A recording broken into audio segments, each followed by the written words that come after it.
Hi friends, welcome to RJ vlogs. இன்றைக்கி என்ன நம்ம ரெசிபி பார்க்க போகிறோன்னா வெங்காய சாம்பார் எப்படி செய்கிறதுன்னு பார்க்கலாம்.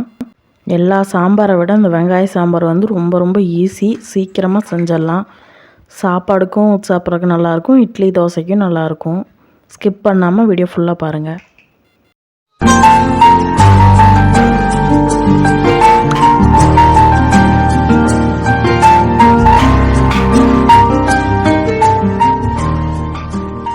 எனக்கு தேவையான பொருளாக பார்க்க போகிறதால டைரெக்டாக எப்படி செய்கிறதுன்னு பார்க்கலாம். பருப்பு வந்து நான் 50 கிராம் எடுத்திருக்கேன், துவரம் பருப்பு. மஞ்சத்தூள் வந்து ஒரு அரை ஸ்பூன் போட்டுக்கோங்க.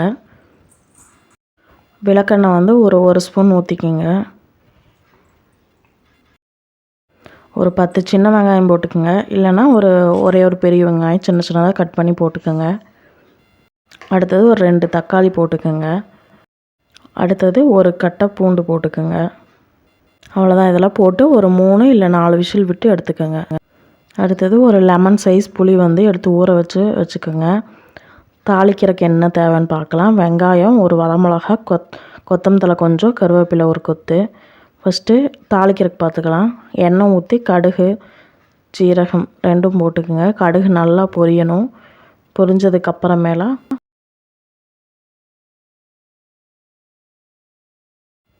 வெங்காயம், கருவேப்பிலை, வரமிளகா இதை மட்டும் போட்டுக்கோங்க. கொத்தமல்லி வந்து நம்ம லாஸ்ட்டாக போட்டுக்கலாம். இதை மட்டும் போட்டுக்கோங்க. போட்டு நல்லா வந்து ப்ரௌன் கலரில் வெங்காயம் ஆகிற வரைக்கும் வதக்கிக்கோங்க.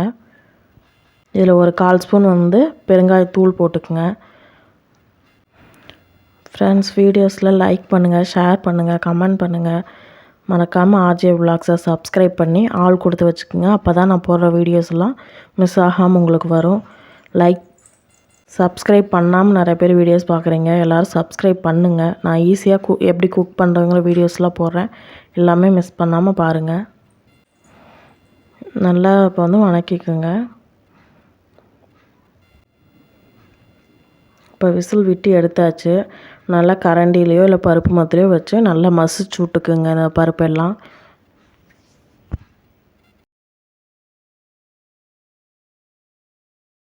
நல்லா மசிச்சாச்சு. இப்போ நமக்கு தேவையான அளவுக்கு தண்ணி ஊற்றிக்கலாம். அடுத்தது புளி தண்ணி ஊற்றிக்கங்க கரைச்சி வச்சு. அடுத்தது தாளித்து வச்சோம் இல்லையா, அதையும் எல்லாமே இதுக்குள்ளே போட்டுக்கலாம். இப்போவே எல்லாத்தையும் ஒன்றா போட்டு ஒரு கொதி விட்டு எடுத்தால் போதும், அவ்வளோதான். அதனால் எல்லாம் இப்போவே போட்டுக்குங்க.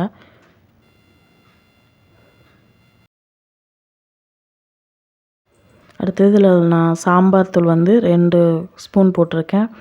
நான் கடையில் விற்கிற சாம்பார் தூள் தான் வாங்கி போட்டிருக்கேன். உங்களுக்கு எந்த சாம்பார் தூள் வேணுமோ போட்டுக்கோங்க. நான் வந்து இந்த குழம்பு எனக்கு தேவையான அளவு வந்து 2 ஸ்பூன் அதை போட்டிருக்கேன். நீங்கள் உங்களுக்கு தேவையான அளவுக்கு போட்டுக்கோங்க. 2-3 பேர் வீட்டில் இருக்கவங்களுக்கு செய்யணுன்னா இந்த அளவுக்கு செஞ்சால் கரெக்டாக இருக்கும். அடுத்தது 1 ஸ்பூன் வந்து உப்பு போட்டுக்கோங்க. அவ்வளோதான். என்னென்னு போடணுமோ எல்லாமே போட்டாச்சு. இப்போ நல்லா மிக்ஸ் பண்ணிக்கோங்க.